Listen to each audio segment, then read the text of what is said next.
उत्तरमध्ये metro कारशेडच्या रस्त्याला स्थानिकांनी विरोध केला। मेट्रो कारशेडसाठी डोंगरीमध्ये 30 मीटर रुंद रस्ता आहे। घर बांधताना नगररचना विभागाची भेट घेण्यात आली। तर घरबाधितांनीही नगररचना विभागाची भेट घेऊन चर्चा केली। तर राजकीय पुढाऱ्यांना फक्त मीरा रोड भाईंदर दिसतं का? उत्तन डोंगरीमधील स्थानिकांनी प्रशासनाला सवाल उपस्थित केलेला आहे।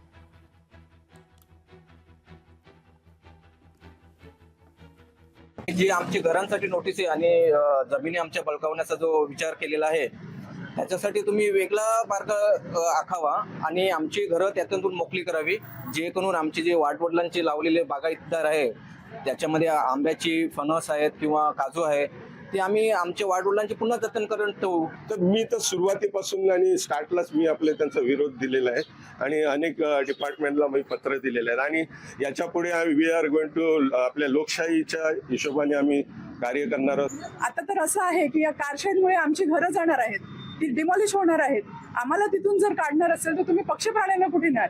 पहिला म्हणजे आमचा कम्प्लीट विरोध आहे याला। तुम्ही कोणाचं घर डिमॉलिश करून दुसऱ्याचं डेव्हलपमेंट करू शकत नाही। आणि कुणासाठी हे डेव्हलपमेंट कोणासाठी आहे?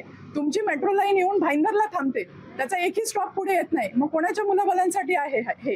ये जो हमारे पास आए हैं उनका जो तकरार लेके उनको हम एक सुनावनी लेके उनका कहना क्या है और रास्ता हम ऐसे जाए कि सबसे कम नुकसान उनका भी होए और डेवलपमेंट भी होए, ये दोनों चीज देख के हम लोग डिसीजन लेंगे।